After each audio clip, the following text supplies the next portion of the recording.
reflexión para el día de hoy la he titulado Jesús no se avergüenza de ti.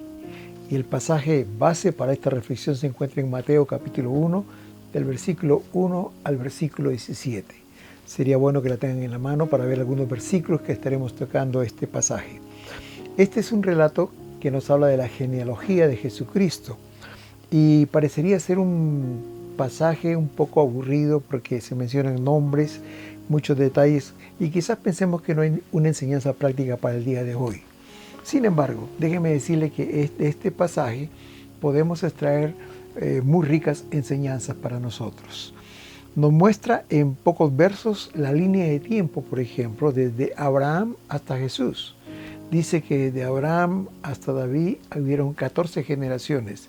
De David a la deportación de Babilonia, 14 generaciones, y de ahí hasta que vino Jesús, 14 generaciones. En total hubieron 42 generaciones desde Abraham hasta Jesús. También en este pasaje, Mateo nos enseña que Jesús era totalmente humano. Sabemos que Jesús era totalmente Dios, pero totalmente humano también. Y aún sus ancestros, sus antepasados, eran personas comunes y corrientes como nosotros. También en esta genealogía es interesante notar que Mateo incluye a mujeres como Rahab, como Tamar, como Betsabé, como Ruth, dignificando a la mujer, especialmente en un contexto judío cuando la mujer se le consideraba como una persona de segunda clase. Y también muchas de estas personas no eran judías precisamente. Por ejemplo, Ruth era moabita, indicando que el Evangelio es para todas las personas, para todas las razas, para todas las culturas, ¿sí? Es interesante que la cosa que más me llama la atención es que dentro de los antepasados de Jesús había personas que no tenían buena reputación, pero que en la palabra son presentados tal como ellos eran, con sus virtudes y también con sus defectos, con sus triunfos, pero también con sus tragedias. A diferencia de los héroes nacionales, de los cuales solo se cuentan cosas bonitas de sus triunfos, de sus logros, de sus virtudes, aquí la palabra de Dios los muestra tal como ellos eran. Jesús no se avergüenza de ellos, de sus antepasados, pero tampoco se avergüenza de ti, se avergüenza de mí. Veamos tres de ellos. El primero de ellos es Jacob. El versículo número 1, Mateo 1 y versículo número 2 dice que el libro de la genealogía de Jesucristo, hijo de David, hijo de Abraham. Abraham engendró a Isaac, Isaac a Jacob y Jacob a Judá y a sus hermanos. Es interesante, la historia de Jacob se cuenta desde Génesis capítulo 25 hasta Génesis capítulo 50. 25 capítulos son dedicados a contar la historia de Israel y también del patriarca Jacob. El nombre Jacob significa el que suplanta, o otros dicen el engañador. Ese es el significado del nombre Jacob. Interesante que Jacob compró con astucia su primogenitura. Se la vendió a su hermano Esaú. Esaú era el primero, era el primogénito y a él le correspondía la primogenitura.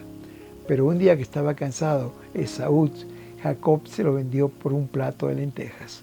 Como dice el capítulo 25, versículo 31-34 del libro de Génesis, dice, y Jacob respondió, véndeme en este día tu primogenitura. Entonces Jacob y le dijo, júramelo en este día. Y él le juró y vendió a Jacob su primogenitura. Entonces Jacob dio a Esaú pan y del guisado de las lentejas, y él comió y bebió, se levantó y se fue. Le vendió la primogenitura o le compró la primogenitura a su hermano Esaú. Pero no solo eso, sino también engañó a su padre y pidió que su padre le bendijera a él, cosa que no le pertenecía sino al mayor, que era Esaú. Y dice la palabra de Dios en el capítulo 27 de Génesis, versículos 22 y 23, y se acercó Jacob a su padre Isaac, quien le palpó sus manos y dijo, la voz es la voz de Jacob, pero las manos son las manos de Esaú. Y no le conoció, porque sus manos eran vellosas como las manos de Esaú, y le bendijo. Jacob, con la compañía de su madre, se puso el pelo de las ovejas para hacerlo pensar al papá, a Isaac, que ya no veía, al palparlo que vea que eran como las manos de su hermano Esaú. Con engaño obtuvo la bendición de su padre.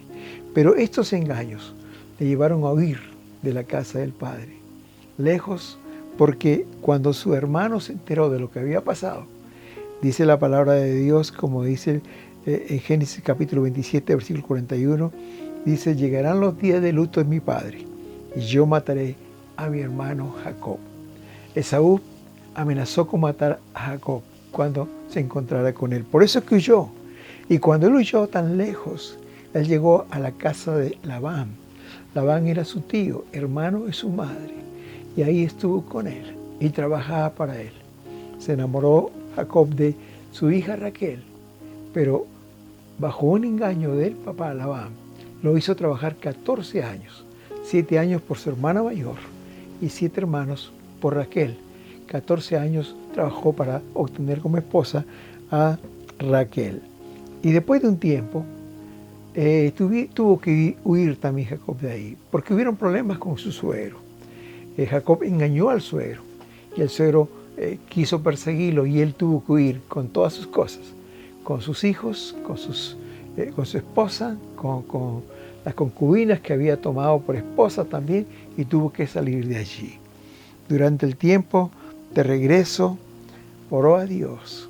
Y la palabra dice que en Génesis capítulo 32, versículo 11, él le dijo a Dios: líbrame de la mano de mi hermano, porque le temo. Líbrame. Porque él tenía que salir de ahí y temía encontrarse con su hermano Esaú, quien estaba procurando encontrarle para matarlo. Pero en el camino sucede algo interesante. Se encontró con el ángel de Jehová. Dice la palabra de Dios en Génesis capítulo 32, versículo 24 al 26, se quedó Jacob solo y luchó con él un varón hasta que rayaba el alba. Y cuando el varón vio que no podía con Jacob, le dijo: déjame, porque raya el alba, porque está amaneciendo. Y Jacob le respondió: no te dejaré si no me bendices. Jacob venció al ángel, y ahí Dios lo bendijo. Y en ese instante que recibió la bendición de Dios, su nombre de Jacob fue cambiado por el nombre de Israel. Dice el versículo 28 del capítulo 32, y el varón le dijo: no se dirá más tu nombre Jacob, sino Israel. Jacob llegó a ser el padre del pueblo hebreo, y de él viene su nombre. Por eso se llama el pueblo de Israel. El pueblo escogido de Dios se llama Israel. Es el mismo nombre que tomó, que le dieron en ese momento a Jacob. Dios honró a este hombre de una manera tan maravillosa que ahora Jacob, aquel suplantador, aquel engañador, es parte de los héroes de la fe. Dice Hebreos capítulo 11, versículo 21, por la fe Jacob, al morir, bendijo a cada uno de sus hijos de José y adoró apoyado sobre el extremo de su bordón. ¡Qué tremendo cambio! Dios no se avergonzó de Jacob. Dios no se avergonzó de este hombre que era un engañador, un suplantador.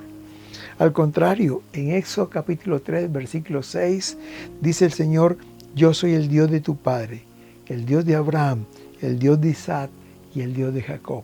Dios honró a Jacob. La segunda historia es la historia de Judá. Mateo capítulo 1, versículo 3 dice que Judá engendró de Tamar a Fares y a Zara. Fares engendró a Esrom. Es interesante, el nombre Judá significa alabanza. Era uno de los hijos preferidos de Jacob. Fue el cuarto hijo de Lea y de Jacob, y eran unos hijos preferidos. El versículo número 35 del capítulo 29 de Génesis dice que concibió otra vez Lea y dio a luz un hijo y dijo: esta vez alabaré a Jehová. Por eso llamó el nombre de Judá y dejó dar a luz. Judá significa alabanza, alabanza a Dios. Judá se equivocó. Cuando ya creció, dice que dejó a sus hermanos y se fue a una tierra de los cananeos, más exactamente a la tierra de Adulán, porque ahí tenía amigos.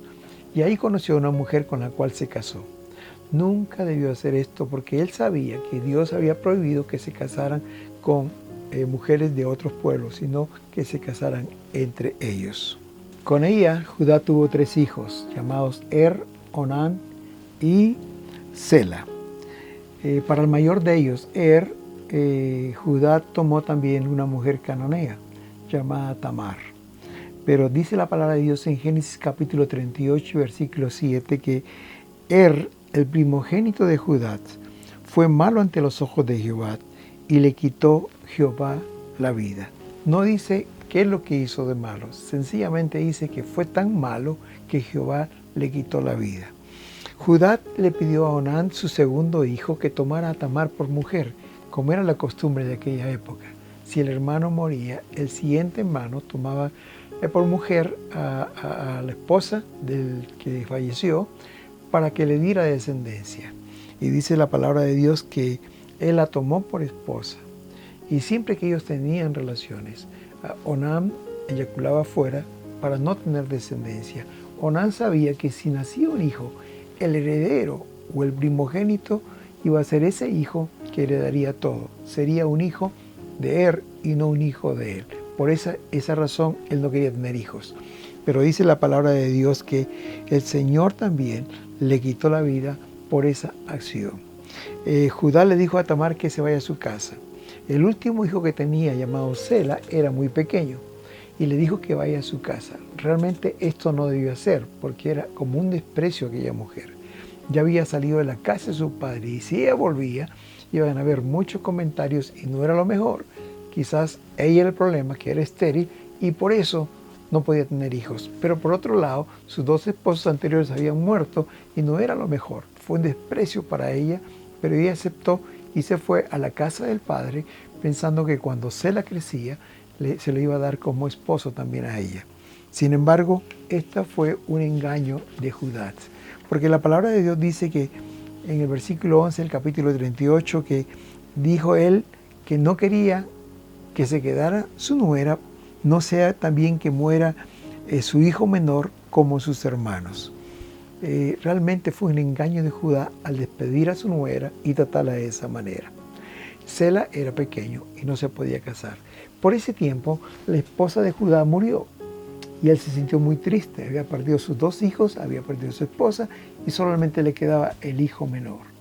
Sin embargo, él continuó sus actividades y dice la palabra de Dios que en uno de esos días que llevaba sus ovejas junto con su amigo el cananeo a que sean trasquiladas, dice que tenía que pasar por la ciudad donde vivía Tamar. Y en ese tiempo ella se enteró que por ahí iba a pasar su suegro. Entonces ella trató de engañarlo.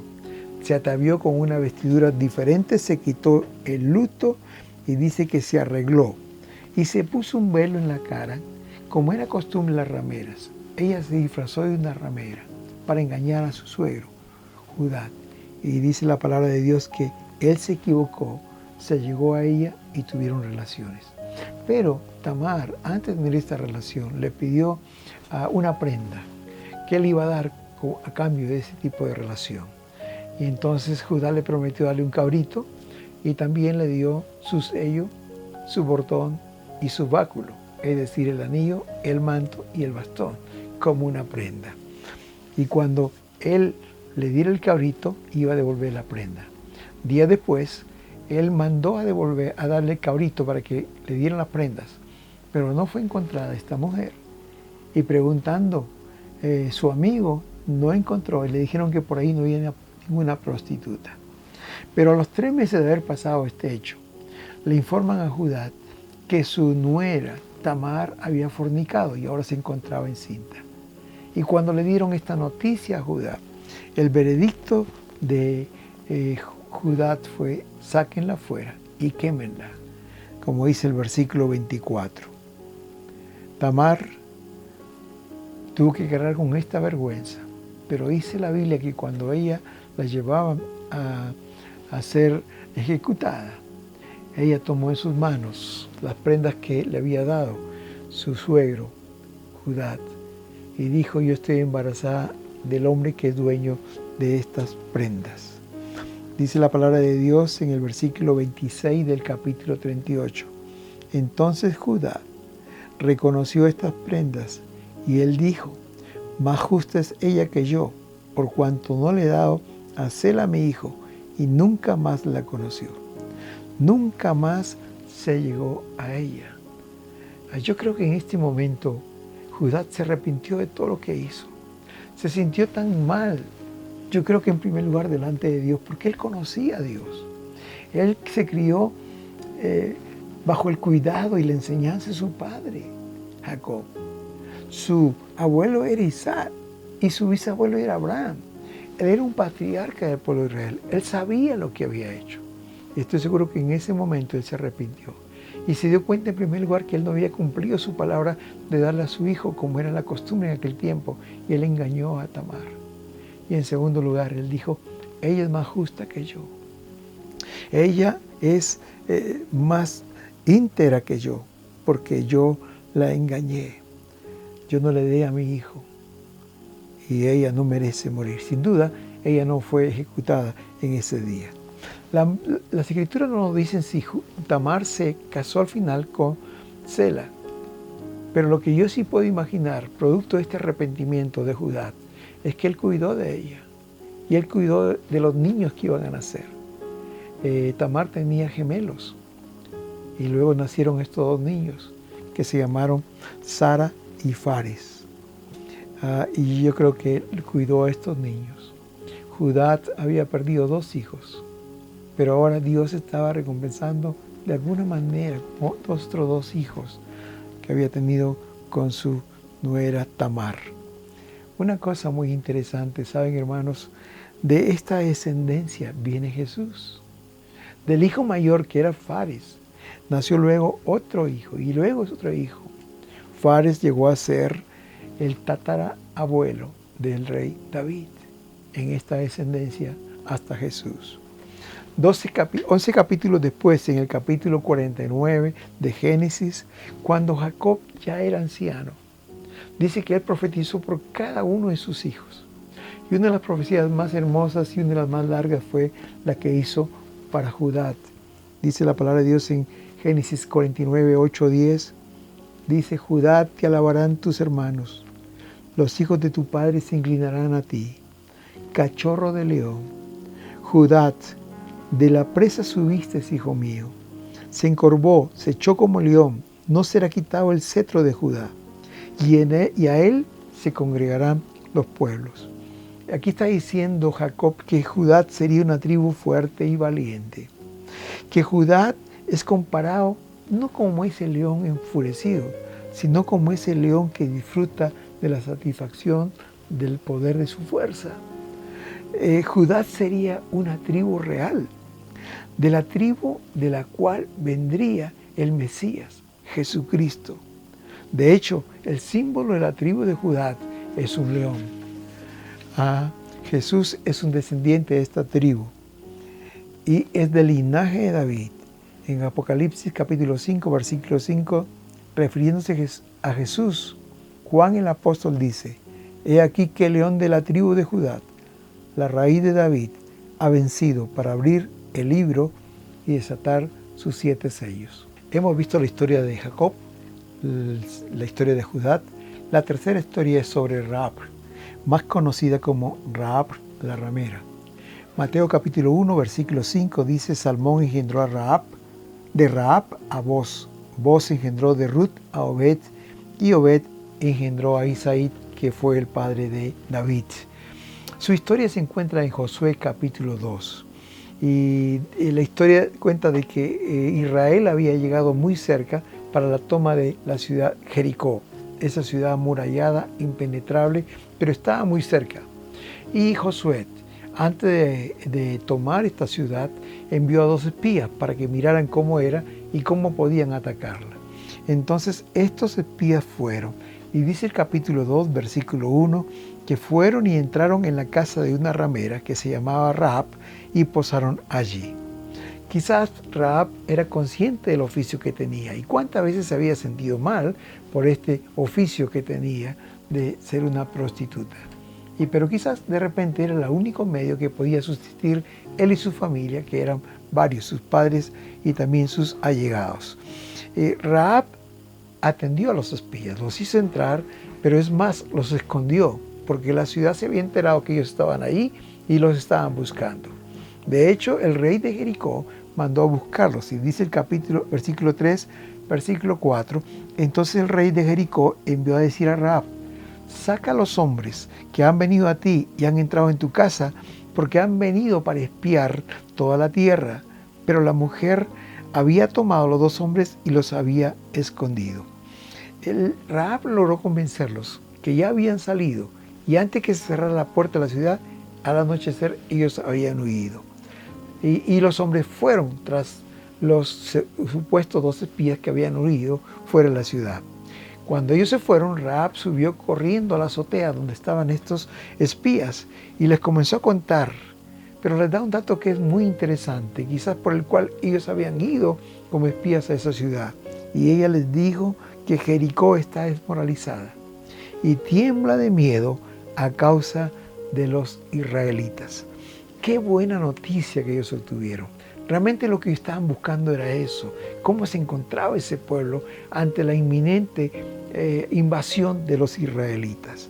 El capítulo 2, versículo 11, Rahab le dice una frase que es interesante y que demuestra su fe en el Dios de Israel. Él les dijo, Jehová su Dios es Dios en los cielos arriba y también en la tierra abajo.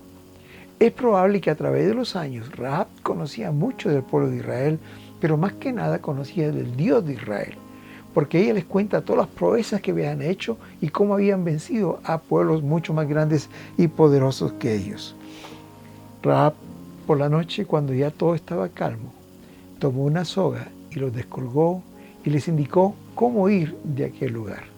Pero antes que lo hicieran, ella se aseguró de algo, les hizo prometer que cuando ellos vinieran y tomaran la ciudad de Jericó, algo materialmente imposible, por la fortaleza que representaban sus murallas y lo bien protegidos que estaban, dijo, cuando Dios les dé la salvación, prométanme que mis padres, mis familiares, vamos a ser salvados. Y hicieron un trato y ellos le dijeron, coloca este cordón en la ventana de tu casa para que cuando vengan ellos puedan rescatar a los que están adentro.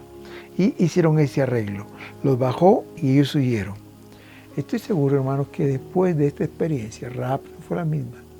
Su vida fue cambiada completamente y dejó la práctica pecaminosa de su oficio. Ahora solo esperaba el día de la salvación. Cada día realmente ella esperaba que venga el pueblo de Israel y los salvara a ellos y toda su familia. Llegó el día 7º, porque durante 6 días los israelitas dieron la vuelta a la muralla. Pero el 7º día, cuando Josué gritó, tocaron las trompetas y todos los muros se cayeron, pero menos la parte donde estaba la casa de ella. Esta parte del muro llegó a ser un monumento solitario de la fe de una mujer que creyó en Dios. Y cuando llegó el momento de rescatarla, dice el capítulo 6, versículo 25 de Josué, mas Josué salvó la vida de Rahab la ramera y a la casa de su padre y a todo lo que ella tenía. Y habitó ella entre los israelitas hasta hoy. Sin duda ella no, pero sus descendientes, por cuanto escondió los mensajeros que Josué había enviado a reconocer a Jericó. Santiago, el escritor del Nuevo Testamento, la pone como un ejemplo. Una mujer que puso su fe en obras. Y dice el versículo 25 del capítulo 2 de Santiago, Rahab la prostituta es otro ejemplo. Fue declarada justa ante Dios por sus acciones cuando ella escondió a los mensajeros y los ayudó a regresar sin riesgo alguno por otro camino. En el libro de Hebreos considera a Rahab como una de las heroínas de la fe. Dice el versículo 31 del capítulo 11, por la fe Rahab, la ramera, no pereció juntamente con los desobedientes, habiendo recibido a los espías en paz. Rahab es un ejemplo de fe y de justificación. Puso su fe en Dios y esperó su salvación y eso se logró. 3 personajes de vida dudosa, pero al mismo tiempo 3 historias de la gracia abundante de Dios. Jacob, el suplantador, el engañador, el que compró la primogenitura y engañó a su padre con la bendición. Judá, que se casó con una mujer cananea y tuvo 2 hijos con su nuera. ¡Qué tremendo pecado! Y Rahab, una ramera, una persona con una vida licenciosa. Jesús nos enseña que Él no se avergüenza de ellos. Dice el libro de Hebreos, capítulo 2, versículo 11, por lo cual no se avergüenza de llamarlos hermanos.